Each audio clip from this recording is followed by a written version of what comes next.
देख रहे हैं नेटवर्क 33 राजकुमार के साथ। नेटवर्क 33 की आज की कहानी में आगे बढ़ने से पहले अगर आपने हमारा चैनल अभी तक सब्सक्राइब नहीं किया है तो कर लें और साथ ही बेल आइकन को भी जरूर दबाएं।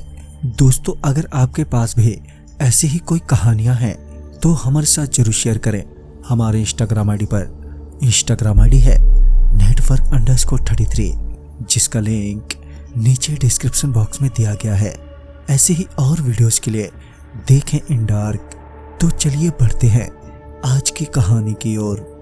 वैसे तो मैं और मंगेश गांव से शहर के लिए बस से ही निकले थे।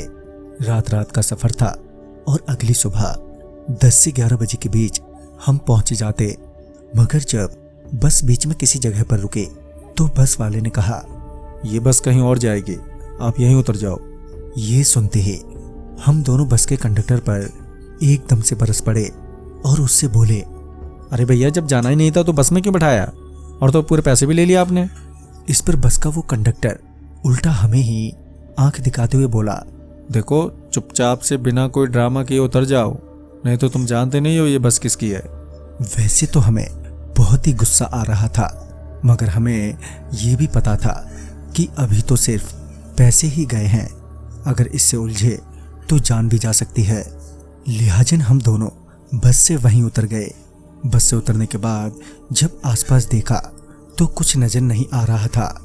हम दोनों अभी यही सोच रहे थे कि किधर जाएं, कि तभी चलते हुए मंगेश की नज़र वहीं पास से गुजर रहे एक रेलवे ट्रैक पर पड़ी, जिससे मंगेश को ये अंदाजा हुआ कि जरूर यहीं कहीं आसपास कोई स्टेशन है। तो इस पर मंगेश ने कहा, लगता है यहीं कहीं आसपास रेलवे स्टेशन है, चल इस ट्रैक के साथ साथ ही चलते हैं। उस वक्त मुझे भी कुछ और नहीं सूझ रहा था, लिहाजन हम लोग उन पटरियों के साथ साथ चलने लगे। कुछ दूर चलने के बाद हमें एक छोटा सा रेलवे स्टेशन दिखा। स्टेशन के दिखते ही हम दोनों स्टेशन की ओर भागे। स्टेशन पर पहुंचने के बाद जब हमने पूछताछ की तो पता चला कि अभी एक ट्रेन आने वाली है जो हमें शहर के स्टेशन तक छोड़ देगी। तो हम दोनों टिकट लेने के बाद वहीं बैठ गए। तभी स्टेशन पर कुछ देर बाद ट्रेन आई। मैं अपना बैग लिए ट्रेन की ओर बढ़ ही रहा था कि मैंने देखा कि वहां मंगेश नहीं है। पहले तो मैंने उसे चारों तरफ देखा, फिर जब वो मुझे नजर नहीं आया तो मैंने उसका नाम लेते हुए उसे आवाज देना शुरू किया। फिर कुछ देर बाद मंगेश मुझे आता हुआ नजर आया। मैं उस पर भड़कते हुए बोला, अबे तू कहाँ चला गया था बिना कुछ बताए। इस पर मंगेश मेरे सवालों का जवाब देने की जगह सिर्फ मन ही मन मुस्कुराए जा रहा था।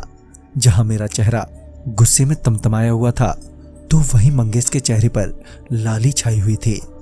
पता नहीं वो किस बात को लेकर अचानक ही खुश हो रहा था। मैं उसका हाथ पकड़कर ट्रेन में चढ़ा।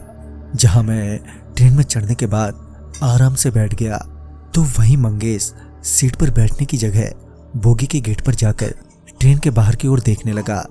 मुझे समझ नहीं आ रहा था कि आखिर उसे हुआ तो हुआ क्या है, वो क्यों ऐसी हरकतें कर रहा है।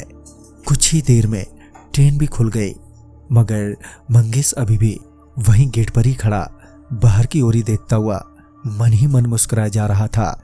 मैंने आज से पहले मंगेश को इतना खुश कभी नहीं देखा। मैंने उसे कई बार कहा, आकर बैठ जा, मगर वो मेरी बातों को अनसुना किए जा रहा था।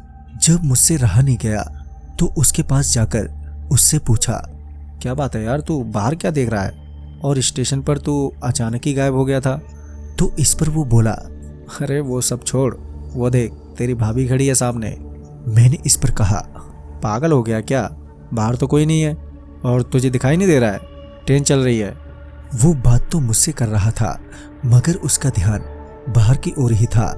फिर कुछ देर बाद उसने मुझे जवाब देते हुए कहा, पागल तो तू हो गया है जो रुकी हुई ट्रेन को चलता हुआ बता रहा है, और तुझे वो सामने पेड़ के पास खड़ी वो लड़की नहीं दिखाई दे रही है जो मेरे को देखकर मुस्कुरा रही है।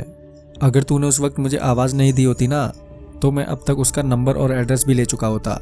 मैं इससे पहले उससे कुछ कहता कि वो बोला, एक काम कर, तू रुक, मैं उसका नाम और नंबर पूछकर अभी वापस आता हूँ। और ये बोलते ही वो चलती ही ट्रेन से नीचे उतर गया। ट्रेन की रफ्तार बहुत ही ज़्यादा थी, जिस वजह से मैंने ट्रेन की चैन खींचकर ट्रेन रोकी, मगर तब तक काफी देर हो चुकी थी। मंगेश दम तोड़ चुका था और मेरा रो रो के बुरा हाल था। मुझे समझ नहीं आ रहा था कि मंगेश को क्या हुआ था और वो क्यों ऐसी बातें कर रहा था, और शायद कभी भी इस बात के बारे में पता ही ना चले कि आखिर उसके साथ क्या हुआ था। तो दोस्तों, इस कहानी में बस इतना ही। कहानी आपको पसंद आई हो तो लाइक शेयर करें और साथ ही हमें कमेंट बॉक्स में जरूर बताएं। तो मैं आपका दोस्त राजकुमार जल्द ही मिलूंगा आप ही की भेजी एक नई कहानी के साथ। तब तक के लिए बाय एंड टेक केयर।